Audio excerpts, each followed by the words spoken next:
오늘 여러분에게 주신 하나님의 말씀을 통해 말씀 중심 또 삶의 중심이 주님으로 변화되는 귀한 역사 있길 바랍니다.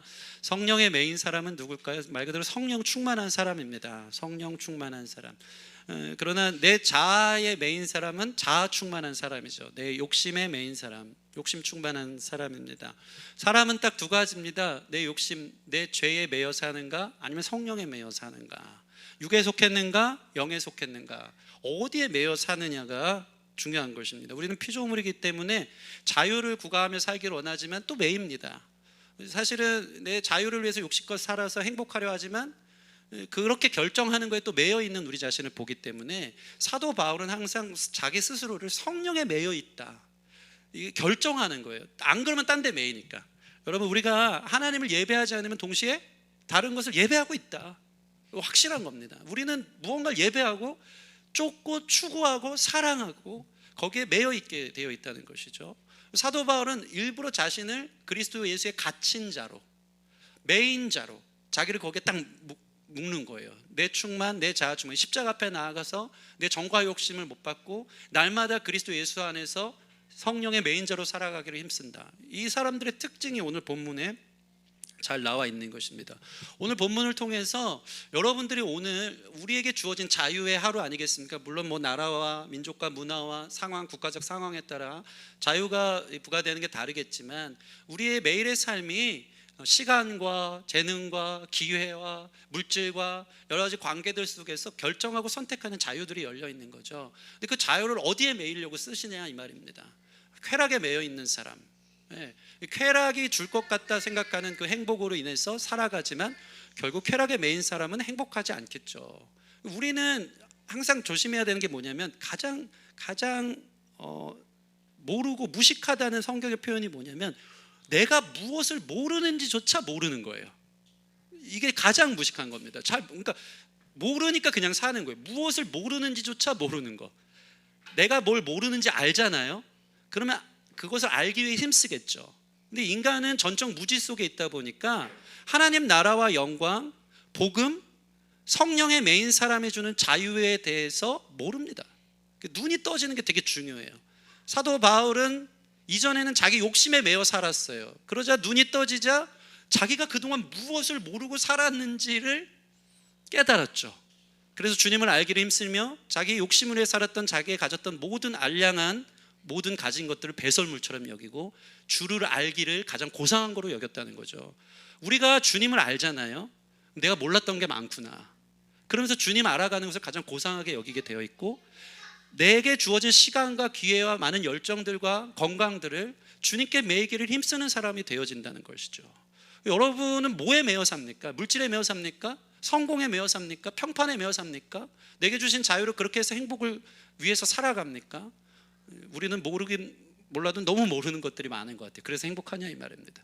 세상이 얘기해주는 세상적 가치, 이 세속주의적 가치는 개인주의가 만연하면서 너가 살아야 된다, 너가 행복하면 된다, 너는 마음껏 자유하게 너의 것들 펼치며 살아라. 하지만 그것은 진리가 아니죠.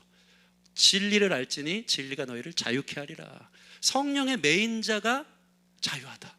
이런 마음속에 이들이 얼마나 자유한 삶을, 자유는 스스로 결정하는 삶, 또 책임지는 삶이라 할 수 있거든요.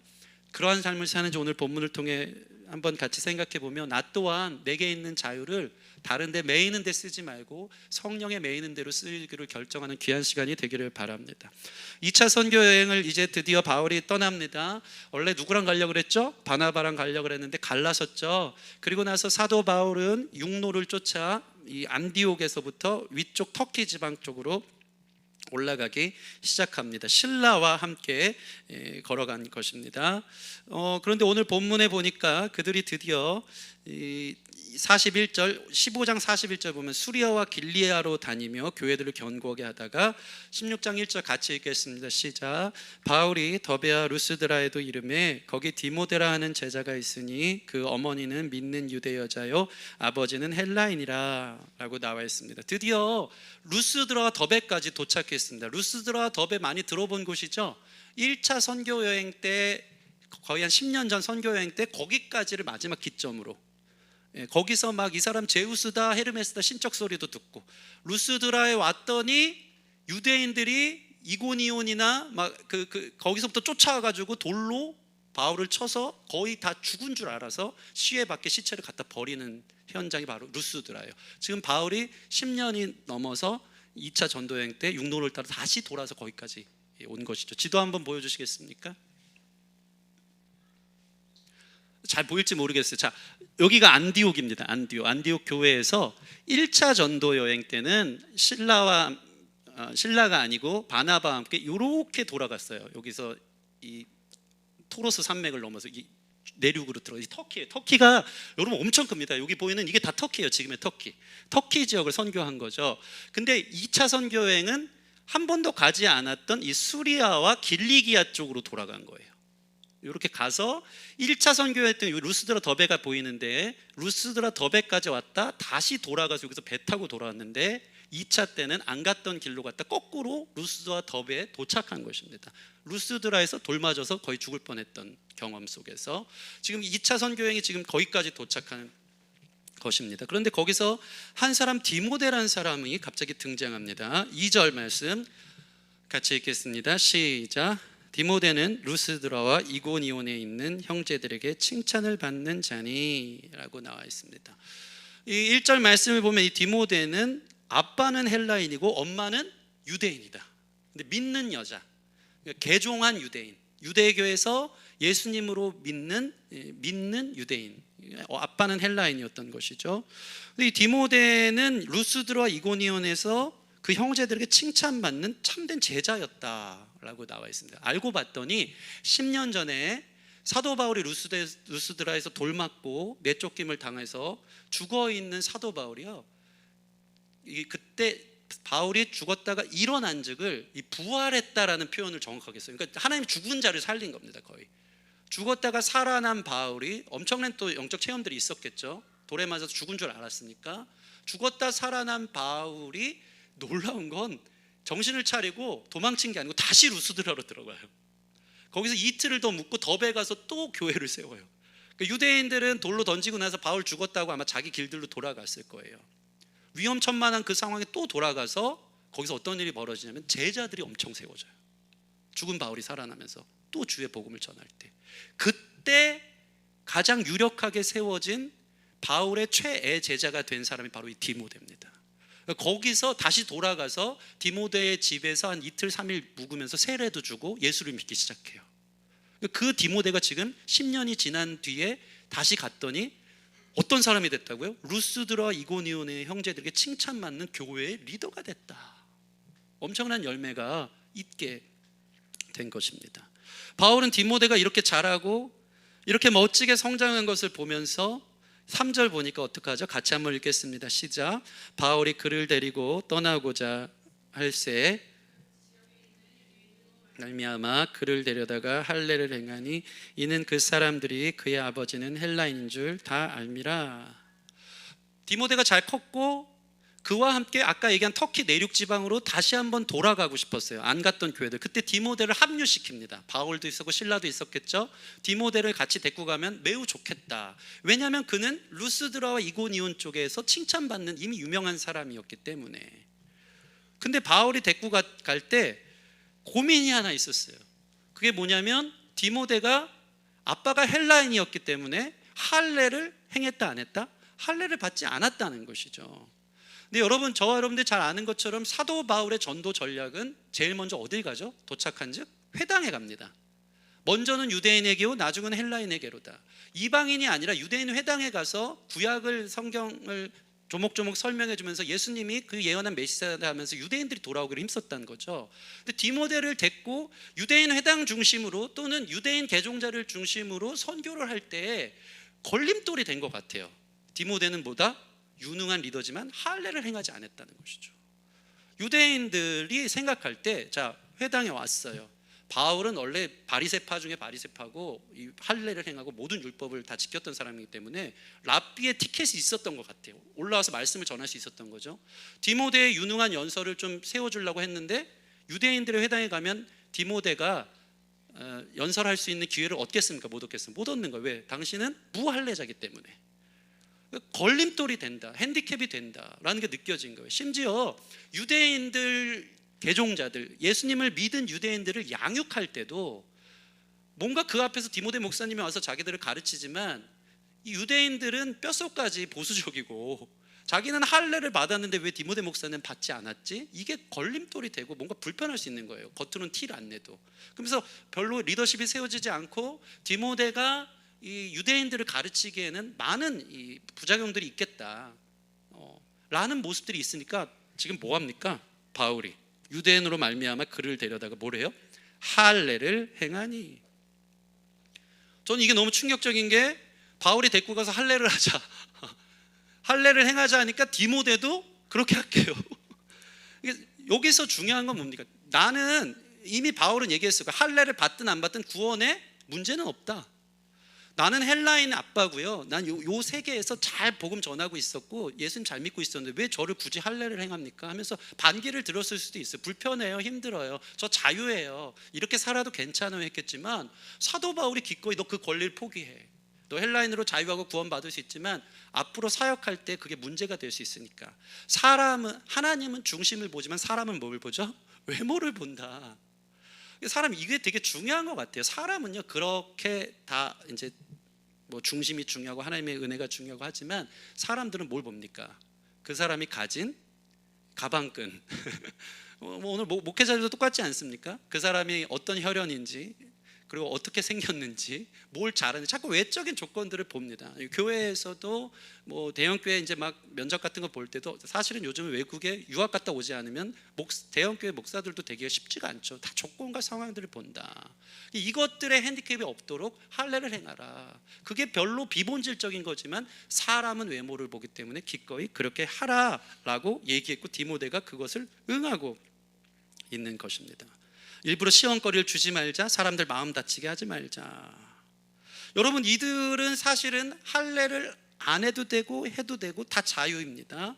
그런데 어떻게 합니까? 자신의 자유를 할례를 행함을 통해서 자기를 제한하는데, 자기의 권리를 포기하는데 그 자유를 썼다는 것이 참 충격적인 것이죠.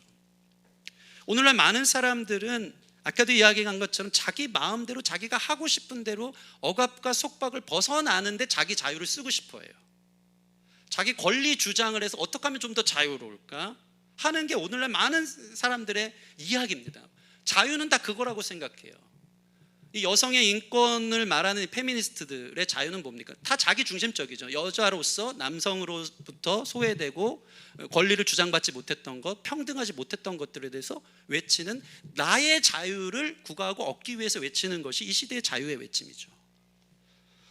자신들의 성적 취향을 말하는 성소수자들은 어떻습니까? 내가 왜 어떤데, 자기 정당성을 얘기하면서 나의 취향은 이건데 나 자유하기를 원해. 왜 나라가 뭔데, 도덕 윤리 법이 뭔데 나를 이렇게 만들어? 인권을 이야기하면서 자유를 원하기 위해서 자기 중심적 자유를 외치죠.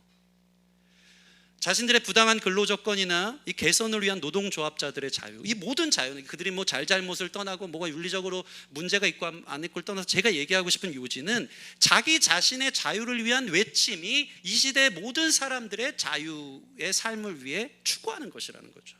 그런데 그리스도인의 자유는, 성숙한 자유는, 성령의 메인 사람의 자유는 뭔가 좀 다르다. 자기의 자유를 위해서 다른 사람을 설득시키고 납득시키고 자기의 정당성을 증명하다. 나 디모데인데 나 할례 안 해도 나 성령 충만하고 능력 있고 하나님 말씀의 종이야, 니네가 바뀌어, 이게 아니고요. 저 사람들을 위해서 걸림돌이 되고 시험이 될까 봐 그 사람들이 나를 보면서 눈을 찌푸리지 않도록, 불편하지 않도록 스스로의 자유로 정당성을 얘기하는 게 아니고 그들에게 맞춰주는 자유로 자기의 선택을 결정하고 매이기를 결정했다. 이게 바로 성숙한 그리스도인의 자유입니다. 이런 자유를 오늘날 찾아볼 수 있을까요? 그리스도인들 안에서 우리는 어디에 매여 삽니까? 다 자기 어필, 자기 자유, 자기 억압과 속박으로부터 자기의 언성을 높일 뿐이지 다른 사람들을 위해서 자기의 자유를 포기하는 자유는 참 없다. 찾기 힘들다.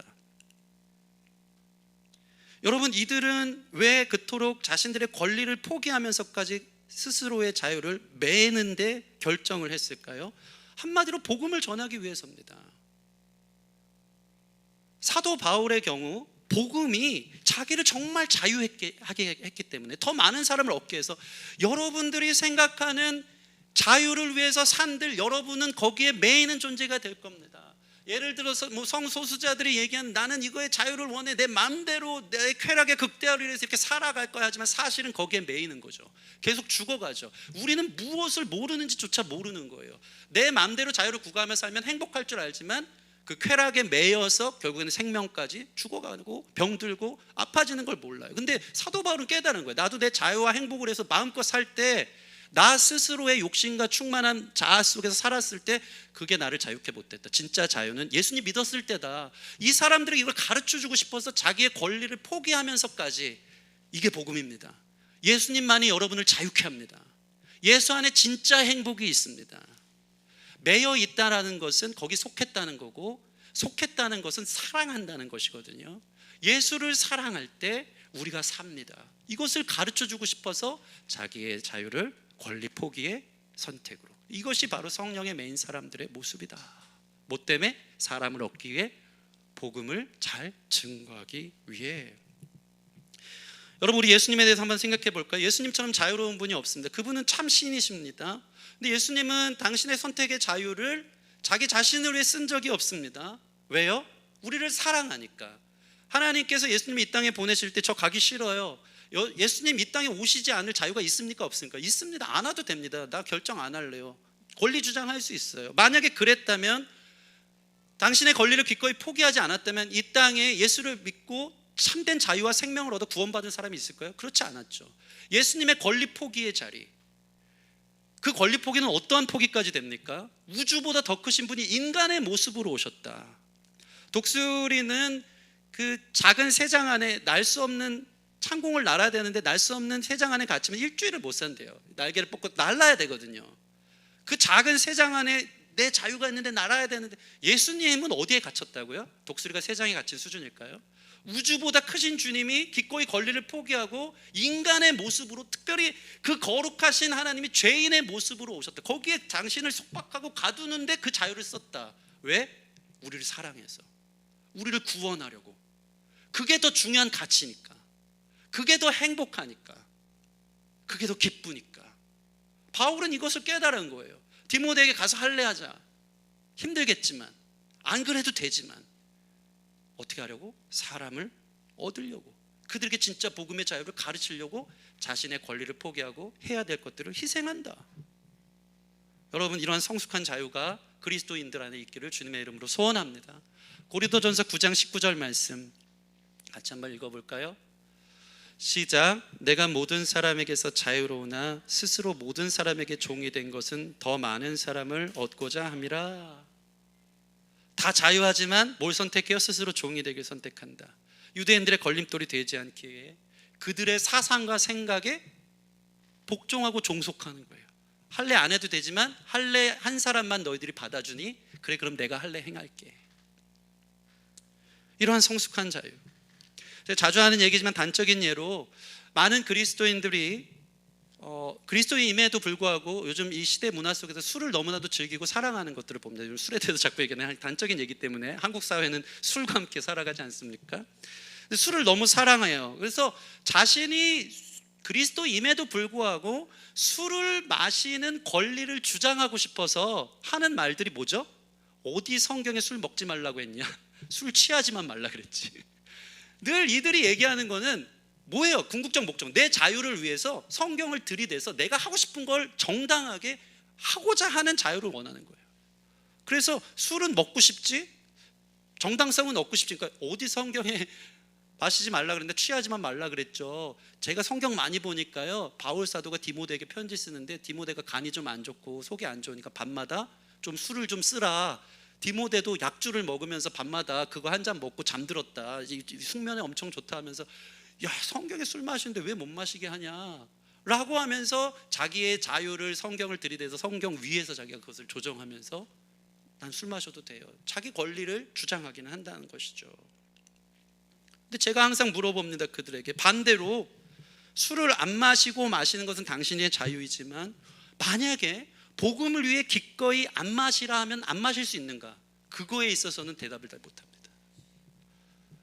그 자유의 선택에서 그럼 술을 이제 마시지 마십시오, 하나님의 영광을 위해. 누군가 시험 들기 때문에. 연약한 자가 그것들 보면 어려우니까. 그거에 있어서는 그 자유를 갖고 기꺼이 그럴게요. 그럼 그들을 위해서 내가 내려놓겠습니다.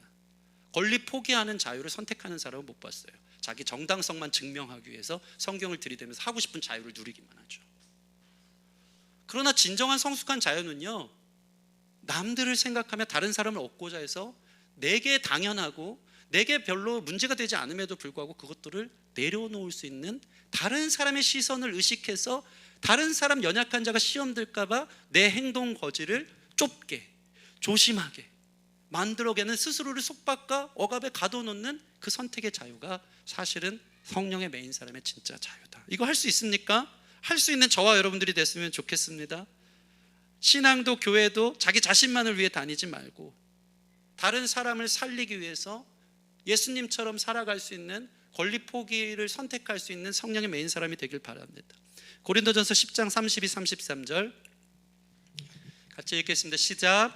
유대인에게나 헬라인에게나 하나님의 교회나 거치는 자가 되지 말고 나와 같이 모든 일에 모든 사람을 기쁘게 하여 자신의 유익을 구하지 않고 많은 사람의 유익을 구하여 그들로 구원을 받게 하라. 아멘. 따라해 보겠습니다. 많은 사람의 유익을 구하여.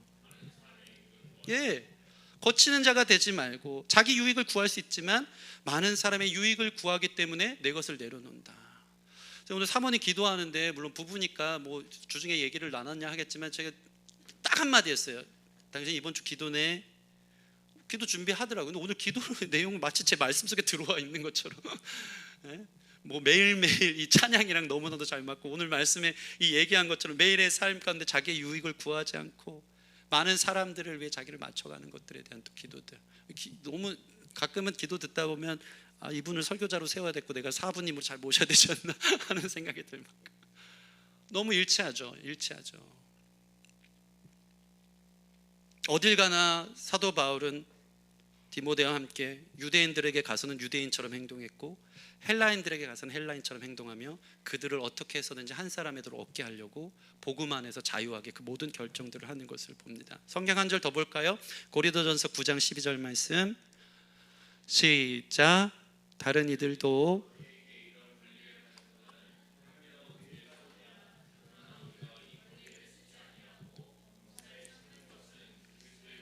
아무 장애가 없게 하려 함이로다. 아멘. 다 권리를 가졌지만 권리를 쓰지 않고 참는 이유는 복음에 장애가 없게 하기 위해서. 이렇게 선택하는 성숙한 자유를 가진 성령에 매여 있는 저와 여러분 되길 바랍니다. 두 번째 성령의 메인 사람은요, 권리 포기의 자유를 가진 사람이라면 두 번째는 결정을 정하는 데 있어서 결정을 포기하는 자유를 가진 사람들이에요. 내가 무엇인가 계획했고 그것을 하기로 결정했지만 하나님께 매여 있기 때문에 그것을 내려놓으라 하면 언제든지 내려놓을 수 있는 유연함, 그것이 바로 결정을 포기하는 사람들의 자유인 것이죠.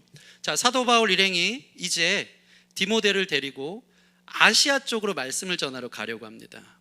6절 말씀 볼까요? 6절 말씀 시작. 성령이 아시아에서 말씀을 전하지 못하게 하시거늘 그들이 부르기아와 갈라디아 땅으로 다녀가. 갑자기 아시아에서 말씀을 전하지 못하도록 누가 막아요? 성령이 막았다. 1차 선교 때는요, 자기들이 계획한 대로 결정한 대로 루트를 따라가면 참 신기하게도 저와 여러분들이 아는 것처럼 회당문이 열리고 복음을 전할 기회를 얻었어요. 오세요, 말씀 전해주세요. 그러다가 막 구약 얘기하면서 예수님 전하면서 막 뒤집어지는 역사들이 있었죠. 근데 여기서 보면 사도 바울은 항상 이런 표현을 써요. 말씀을 전하지 못하게 하거늘, 이건 뭐냐면 문이 닫혔다라는 표현이에요. 그러니까 전도의 문이, 자기 이 사도 바울에게서 문이 열렸다는 표현은 우리 인생에 뭐 직장의 문이 열렸다, 뭐 취업의 문이 열렸다, 뭐 성공의 문, 이게 아니고요. 전도의 문이 열리느냐 닫혔느냐, 늘 이 표현을 쓸 때만 문이 열렸다 닫혔다 표현을 해요. 그러니까 아시아 쪽으로 가서 말씀을 전하려고 루트를 짜서 계획해서 기도하면서 갔더니 전도의 문 자체가 안 열리는 거예요. 회당에서 반기질 않아요. 신기한 일이 벌어졌죠. 거리에 가서 예수님을 전하려고 했더니 사람들이 막 그 자리 자체를 못 만들게 계속 막으시는 거예요. 자, 우리 같으면 어떻게 할까요? 내가 이렇게 결정했는데, 내가 주님을 위해 좀 하겠다는데, 내가 하나님을 위해 이 큰 결정을 해서 여기까지 오고 이걸 뚫어내려고 왔는데 왜 막으시는가? 거기에 대해서 하나님과 씨름하면서 왜 못하게 하죠? 내가 이렇게 결정해 하나님 도와주셔야 되는 거 아닌가요? 할 때가 많겠죠. 그런데 이들은요, 너무 신기해요. 이들의 태도는 너무나 유연합니다. 막으시는구나. 거기에 열등감에 빠지지도 않고 내가 뭘 잘못했나? 너무 자유한 사람들 아닙니까? 막으시면 오케이, 다른 길로 가라나 보다. 자기들이 열심을 다해서 자기 증명하기 위해서 자기 자존심 세우며 난 이걸로만이 꼭 승부를 봐서 하나님께 영광을 돌릴 거야, 그게 아니고 그 고집을 버려두고 어느 곳에 있든지 부르신 곳에서 그들은 그저 복음 전하는 자로의 삶의 정체성을 따라 틀어놓으면 틀어놓은 대로, 절로 가라면 절로 가라는 대로 계속 그냥 그들의 삶에 최선을 다해 사는 이 멋있는 성숙한 자유의 결정들을 하고 있다. 어떤 분이 그런 얘기를 하더라고요. 그리스도인들은 이 땅에서 감독 대신 하나님이 우리에게 이 땅에서 연기자들처럼 맡겨놓은 자리다. 연기자는 어떻습니까? 연기할 때 마치 자기가 그 사람이 된 것처럼 완전히 거기에 몰입해서 최선을 다해 연기를 하죠. 그렇지만 다음 씬을 맡거나 다음 배역을 맡을 때 전혀 다른 연기를 맡았을 때는 또 다른 가면을 쓰고 마치 내가 그 사람이 된 것처럼 이전의 모든 연기의 색깔과 때를 벗어버리고 이런 사람으로 변화돼서 또 그 연기를 하는 거죠. 그러니까 여러분이 무엇이 되느냐, 내가 이것을 통해서만 영광 돌려야지, 그런 것이 아니라 하나님이 때로는 이 배역을 줄 때도 있고 오늘은 저기 가서 딴 거 해라. 하나님이 우리의 삶의 자리를 바꿔놓을 때 그때는 최선을 다해야 돼. 언제라도 하나님이 들어놓으면 다른 데로 바꿔놓으면 또 거기서 또 복음을 전하는데 또 최선을 다하는 자로, 연기자로 가면을 바꿔가면서 살아갈 수 있는 이 유연성이 그리스도인들 안에 있어야 된다. 고집 부리지 말고 가야 된다는 거죠. 일종의 이것을 노마드 정신이라고 합니다. 노마드 정신. 이 몽골 인종들의 유목 정신이에요. 유목 정신이 뭐냐면요, 그들은 텐트를 엄청난, 그 뭐라 그럽니까? 몽골족 치는 텐트 큰 거 있어요. 하얀 거 아시죠? 게르. 예, 게르. 잘했어요. 게르라는 걸 쳐요. 이거 치는 거 꽤 오래 걸립니다. 물론 능숙하긴 하지만 3, 4일에 걸쳐서 튼튼하게 져요. 왜? 거기에서 아주 열매를 다 맺고 털을 잡고 영원토록 살 것처럼 살아요. 근데 그러다가도 유목민 족장이 야 이제 이동하자 그럼 어떡합니까? 거기에 미련을 갖지 않고 금방 걷어가지고 또 딴 데로 갑니다. 여기에서 전부가 있는 것처럼 최선을 다하지만 언제든지 이거 옮기라 그러면 미련 갖지 않고 연연하지 않고 또 가서 딴 데서 또 게르를 치고 최선을 다하는 노마드 정신이 그리스도인들에게 있어서 참 필요한 정신이다. 고집을 부리지 않는다. 여러분 보세요. 6절 보면 성령이 아시아에서 말씀을 전하지 못하게 하므로 그들이 부르기아와 갈리아 땅으로 다녀가. 7절 같이 읽을까요? 시작. 무시아 앞에 이르러 비두니아로 가고자 애쓰되 예수의 영이 허락하지 아니하시는지라. 이 정도면 좀 삐질 것 같아요. 예수님이 딱 성령님이 글로 가지마. 오케이. 부르기아 길리아, 자기의 계획이 완전 틀어졌어. 인생의 계획이 틀어졌어. 너의 삶의 자리는 여기야. 가는 거예요. 부르기아와 갈리아 땅으로. 무시아까지 도착했어요.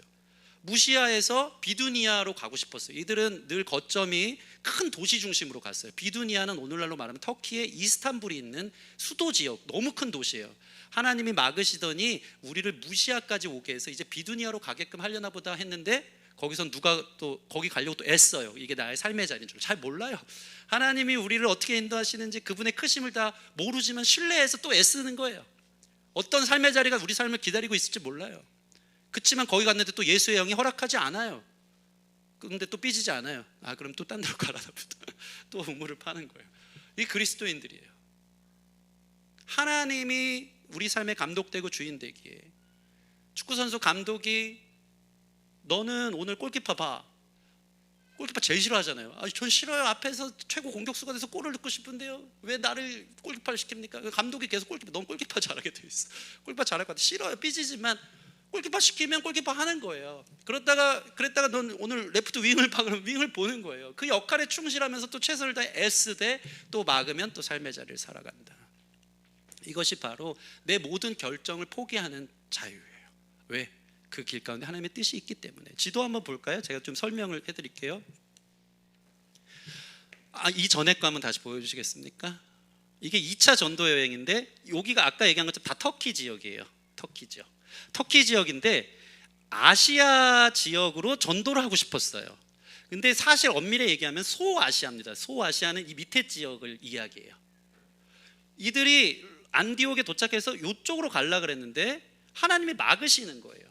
그래서 밤빌리아와 이 비두니아 이 중심의 길이 있어요. 이쪽으로 가서 무시아에 도착해서 이쪽이 이스탄불이 있는 쪽인데 일로 그럼 전도해야겠다는데 여길 또 예수의 영이 막아요. 그래서 드로아로 내려옵니다.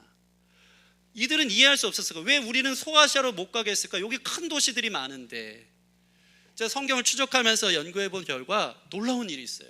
하나님이 선교의 주관자 되시고 이 하나님이 선교의 감독 되시거든요. 소아시아로 바울 일행들이 가는 것을 왜 막으셨을까요? 소아시아는요, 저와 여러분들이 잘 아는 것처럼 요한계시록에 나오는 7교회가 있는 곳입니다.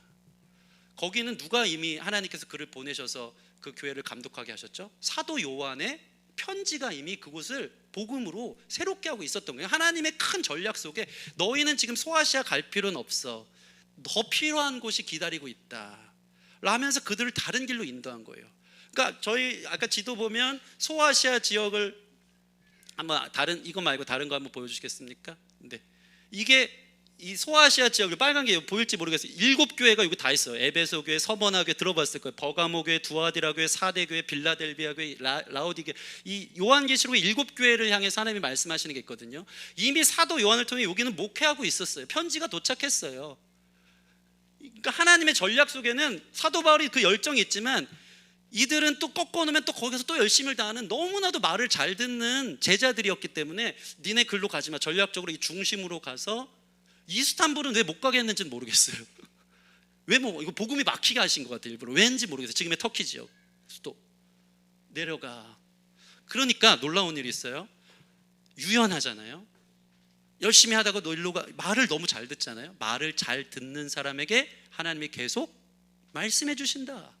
만약에 이들이 난 이 길로 갈래요, 이 고집을 피면서 난 이게 맞아요, 난 이걸로만 하나님께 영광 돌릴 거예요, 그 고집을 폈다면 아마 그들의 삶에 이런 지평은 열리지도 않았을 거고 이것밖에 몰랐고 다른 하나님의 음성과 다른 세계가 기다리고 있었다는 것은 몰랐을 거예요.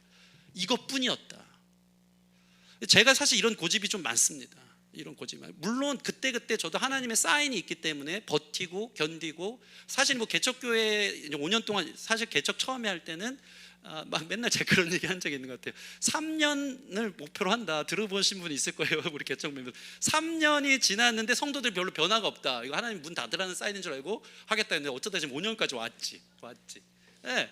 그때 3년을 목표로 하겠다면 저희 큰형이 맨날 저한테 잔소리해요. 뭔 3년이냐고, 제가 하나님 인도하셨는데 끝까지 가라, 그 소리 좀 하지 말라고. 근데 저는 그런 비장한, 마치 이제 뒤에가 다 막혀있는, 사방이 막혀있는 코너에 몰아놓고 저희 막 목회를 한다고 여기까지 왔는데 5년이 지나 6년이 지나 평생 갈 수도 있다. 근데 적지만 아직까지는 하나님께서 주시는 사인이, 너무 제 안에 드는 목회의 이유가 뭐냐면 우리 교회 성도들이 많든 적든 이 교회를 너무나도 사랑하고 눈물로 기도하고 있는 성도들이 저에겐 사인이에요. 그 아버지 된 심정으로 이 성도들의 기도와 눈물 어린 뿌리는 이 교회를 통해서 하나님 역사하셔야 되지 않겠나, 이게 저한테는 음성에서 계속 갑니다. 하지만 오늘 이 말씀을 보면서 자꾸 좀 예민하게, 이거 너 그만둬, 만약에 너 그만두고 이제 딴 거 해 라고 한다면 내가 할 수 있을까, 그것도 좀 분별해 봐야 될 것 같아요. 여기까지 왔는데요, 인생 바쳤는데요, 저 딴 거 할 수도 없는데요, 어떻게 하라는 거죠? 그러나 하나님이 가라면 내가 몰랐던 새 길이 열리고, 이 드로아에 도착해서 갑자기 우리 도균이가 들어오고 드로아에 도착해서 어떤 일이 벌어집니까? 환상을 봐요. 한번 볼까요? 8절 9절 말씀 같이 읽겠습니다. 8, 9, 10절 같이 읽겠습니다. 시작. 무시아를 지나 드로아로 내려갔는데 밤에 환상이 바울에게 보이니 마게도냐 사람 하나가 서서 그에게 청하여 이르되 마게도냐로 건너서 우리를 도우라 하거늘 바울이 그 환상을 보았을 때 우리가 곧 마게도냐로 떠나기를 힘쓰니 이는 하나님이 저 사람들에게 복음을 전하라고 우리를 부르신 줄로 인정함이로라. 아멘. 만약에 여기까지 하나님의 인도하심을 따라 유연하게 순종하면서 자기의 결정들을 포기하고 하나님 가라한 대로 가지 않았다면 이런 환상도 못 봤을 거예요. 드로아, 아까 그 해안 도시에 도착하니까 밤중에 환상에 생각지도 않았던, 지도 한 번만 더 보여주세요. 보이지도 않겠지만 하여튼 제가 올려드릴게요. 예배 끝나고. 이거 말고 이 전에 거. 자, 이 에게라는 큰 바다 건널 생각도 없어. 그냥 요 정도만 돌 생각. 자기의 삶의 지경이었어요, 2차 선교가. 근데 드로아에 도착했는데 갑자기 환상이 보여요. 마케도니아 사람, 여기가 마케도니아거든요. 오늘날로 말하면 이쪽 그리스, 아테네, 이쪽으로 갈 생각 없었어요. 그쪽 문화까지 섭렵할 생각 없었어요. 근데 하나님이 드로아 여기까지 유연하게 인도하니까 갑자기 길을 여시더니, 여러분 꼭 기억하십시오. 한쪽에 하나님 문을 닫으시면 다른 문이 열려 있습니다. 믿으십니까? 하나님 그렇게 인도하세요. 꼭 그거로만 영광 돌릴 생각하지 마세요. 분명하게 분별하세요. 자기 고집일 수 있는 거예요. 고마워요.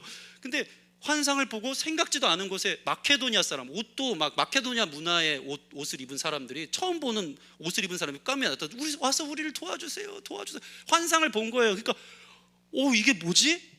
내가 생각한 루트는 아닌데 하나님이 날 이렇게 인도하시는구나. 이 음성 듣고 싶으십니까? 여러분, 마음의 고집을 내려놓고 하나님 어디로 가든지 제가 가겠습니다. 이 노마드 정신.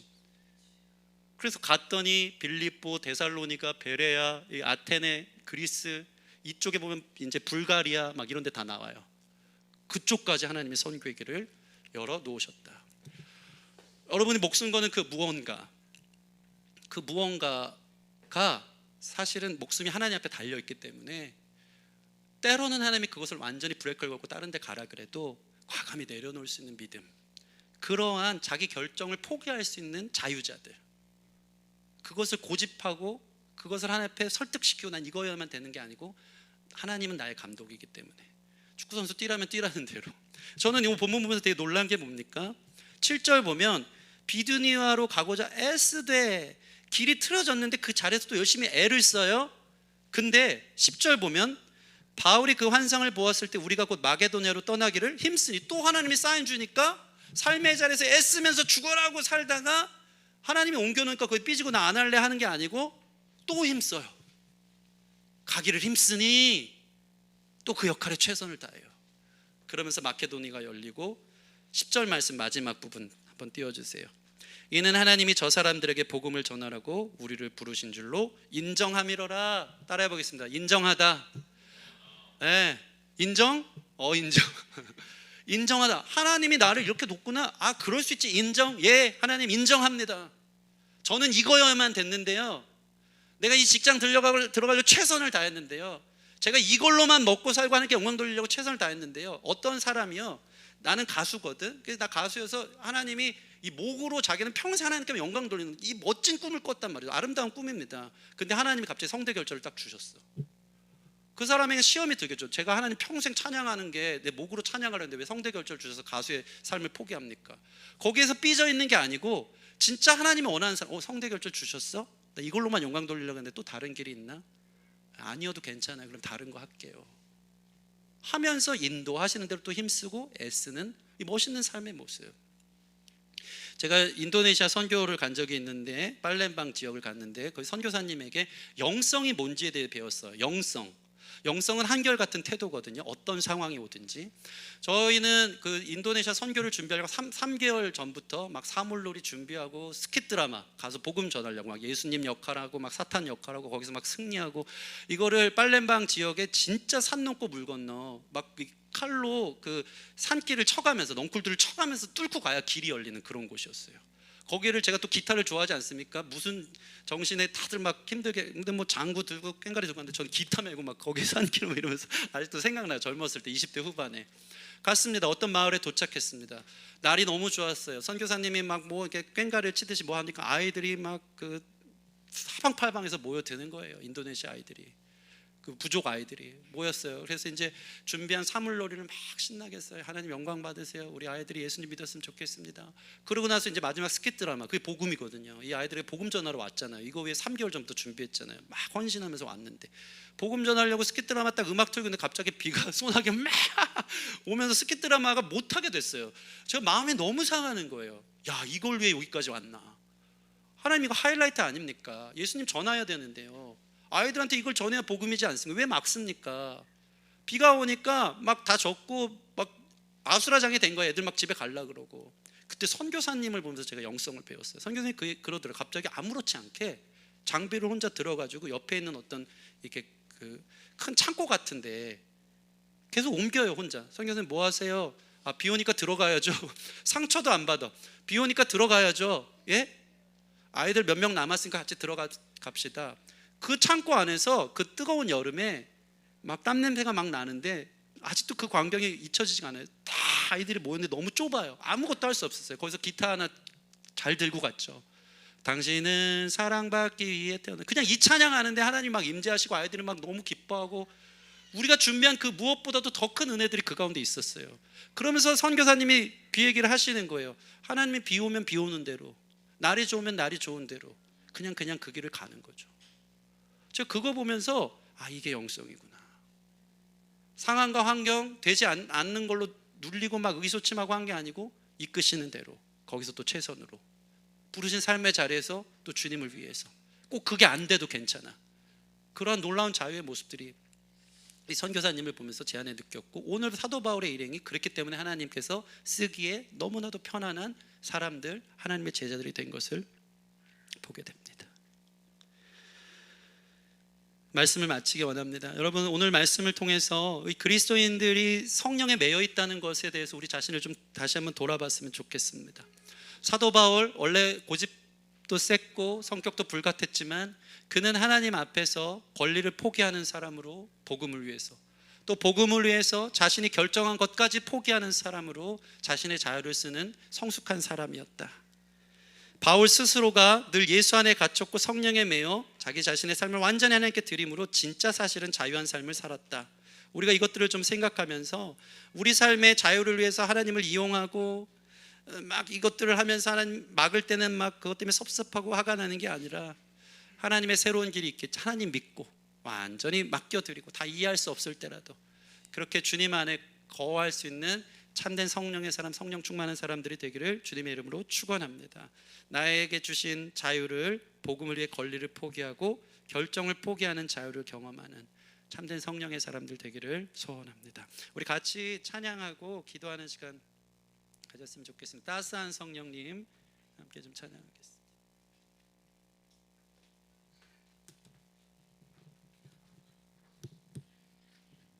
찬양팀 왔네요.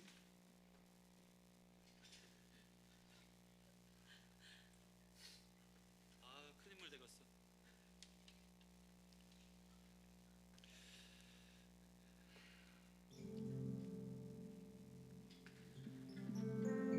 우리의 삶의 자리를 좀 보고 내가 요구하는 그 무엇인가가 되어야지만 하나님 찬양과 영광 돌리는 게 아니라 어떤 삶의 자리든지 내가 무엇이 되기보다 누구이냐가 중요하게 그리스도의 영광을 위해 복음을 위해 권리를 포기하며 결정을 포기하며 성령에 매여 있는 사람이 되기를 결정하며 이 찬양 하나님께 드렸으면 좋겠습니다.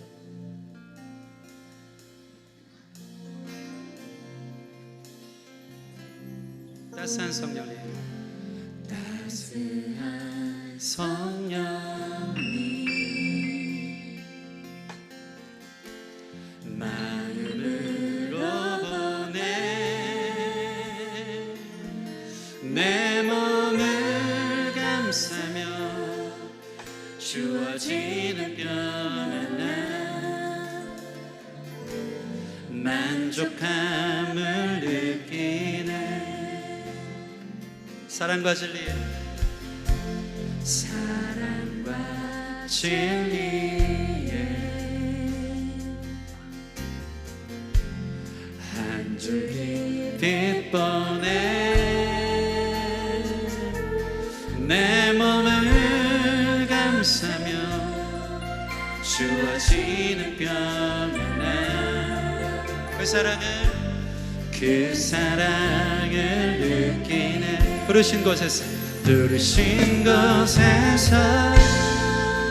나는 예배하네. 어떤 상황에도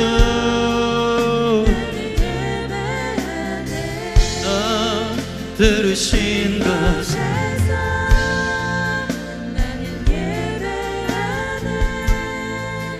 어떤 상황에도 나는 예배하네. 내가 걸어갈 때 길이 되고 살아갈 때 삶이 돼. 그곳에서 예배하네. 내가 걸어갈 때 길이 돼. 아멘.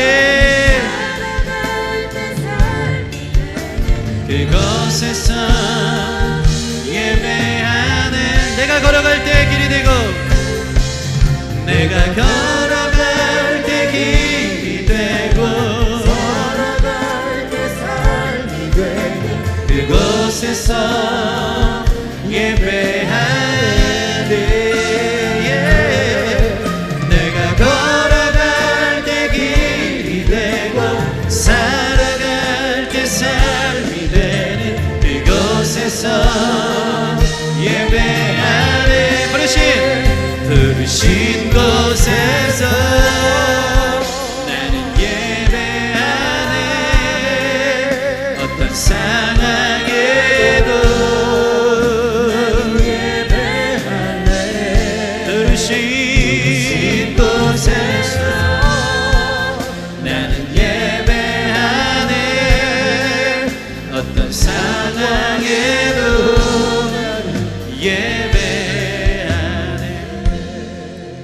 우리에게 자유가 있습니다.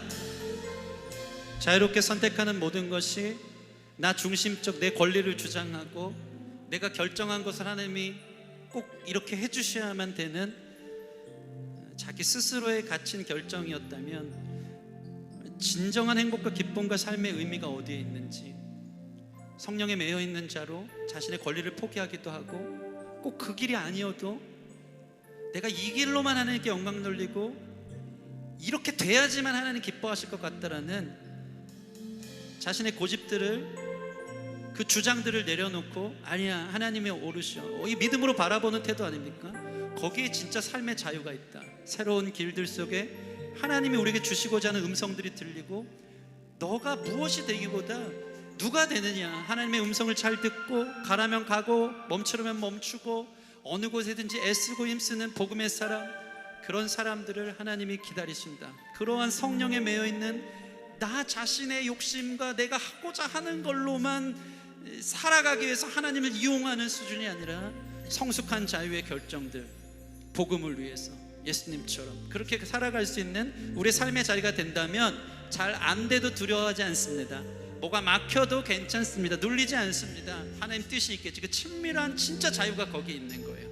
우리 하나님이 이러한 성령에 매여 있는 하나님의 사람들 되게 해달라고 좀 깊이 있게 좀 생각하며 우리의 태도들을 바라보며 성숙한 자유자들이 되게 해달라고 우리 기도하며 나가겠습니다. 함께 기도하겠습니다.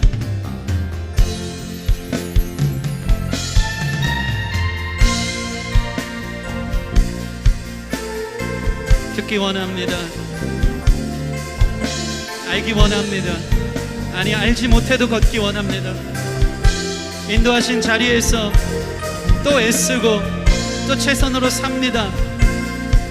걷다 보면, 주님의 영광을 위해 걷다 보면 주님께서 인도하십니다. 길을 열어주십니다. 상상치 못한 일들이 일어납니다. 제한하지 않게 하여 주십시오. 자신의 삶의 자리를 스스로 석박하고 꼭 이것을 통해서만 행복을 주장하며 그것을 통해 나 자신을 드러내려는 모든 마음들을 내려놓기를 원합니다. 성령 하나님, 귀한 메시지를 통해 우리를 가르치시옵소서. 귀한 메시지를 통해 진짜 자유로운 삶이 무엇인지, 그리스도의 사랑 안에 매여 있는 삶을 결정하며 주님을 위해서 살아가는, 주님을 위해서 우리의 삶의 권리들을 드릴 수 있는 그러한 우리가 될 수 있도록 축복하여 주시기를 원합니다. 역사하여 주시옵소서. 부족한 목회자가 성령의 거룩한 역사하심과 일하심을 증거할 때 너무 이 단어 선택도 부족하고 마음은 불같은데, 주님 우리 귀한 성도들에게 깨닫게 하여 주사 진짜 자유가 어디 있는지, 내가 꼭 그거가 자유인 줄 알고 권리를 주장하고 내 자리를 주장했지만 사실 거기에 매여서 하나님을 이용하려고 했던, 그래서 또 고립되고 행복하지 않고 불행했던 우리의 삶은 아닌지 성령 안에서 통찰하여 주님의 빛 가운데 비추어 보게 하여 주셔서 진짜 자유한 삶, 성령의 매인 삶이다. 성령이 가라 하는 대로 가고 서라 하는 대로 서고 또 있는 자리에서 애쓰며 하나님 영광 위에 살면 하나님이 알아서 책임지시는 진짜 자유가 시작된다. 생각지도 않았던 길들이 열린다. 축소시키지 말고 위축되지 말고 그 자리에서 이 알량한 삶의 그 자리를 붙잡고 그저 하나님 안에서 꼭 이거야만 된다는 고집을 내려놓고, 신앙 안에서 자기의 욕심과 고집을 내려놓고 하나님 기뻐하는 방향으로 우리 삶을 틀게 유연한 그런 자들에게 임하는 진짜 하나님의 사랑과 행복과 기쁨과 의미를 경험하는 우리 성도들 되어지기를 원합니다. 이 권리를 주장해야 되면, 내가 그래야지만 행복할 것 같아서 다른 사람들 앞에서 나 자신을 주장하기 바빴던 우리가 복음을 증거하기 위해 기꺼이 내려놓는 자유, 그 성숙한 자유가 우리 안에 있기를 원합니다. 이렇게 성령에 매여 있는 하나님의 사람으로 매일의 삶이 부르신 곳에서 예배가 될 수 있도록 축복하여 주시옵소서. 감사하며 예수님 이름으로 기도합니다. 아멘. 우리 이끄시는 주님께 영광의 박수 올려드리겠습니다. 아멘. 우리 다 같이 자리에서 일어나셔서 결단에 찬양하고 축도로 예배 마치겠습니다.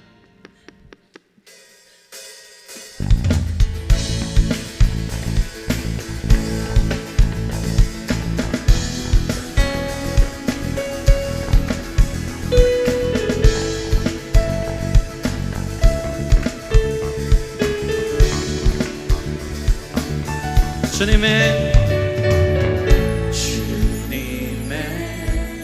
마음이 있고 주님의 시선이 있는 것 내가 있기 원하는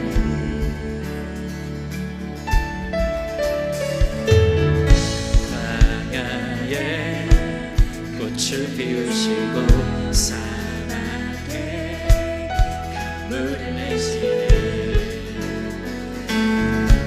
주의 놀라운 선택 푸른 마르고 꽃은 시는 주의 말씀은 영원하네 전능하신 믿음으로 아멘 거룩하신 왕 우리 삶을 통해 주님의 말씀 이루시네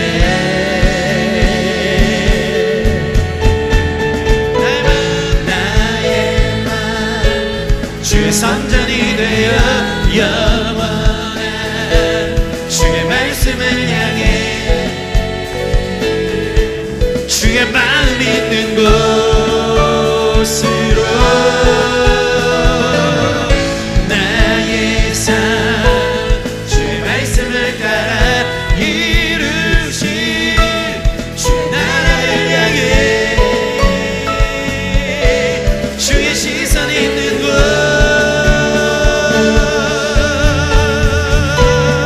주님의 마음 있는 곳 주님의 시선 있는 곳 내가 있기 원하네 아멘 주님의 마음 있는 곳 주님의 시선 있는 곳 내가 있기 원하네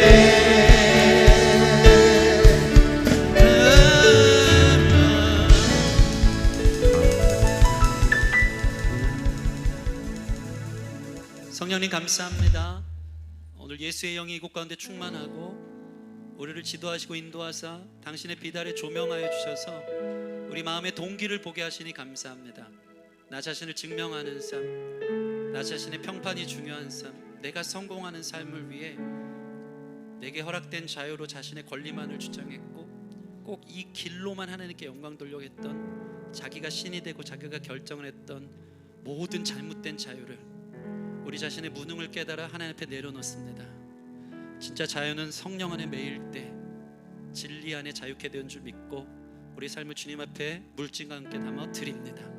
물질을 자유케 할 수 없기에 주님 앞에 기꺼이 드리는 이 예물 받으사 하나님의 영광 위에 사용하여 주시고 우리 삶 또한 하나님 기뻐하시는 예배자들이 될 수 있도록 축복하여 주시고 물질 때문에 궁핍함 당하지 않도록 매일매일 일용할 양식으로 채우시는 주님을 경험하도록 축복하여 주시옵소서.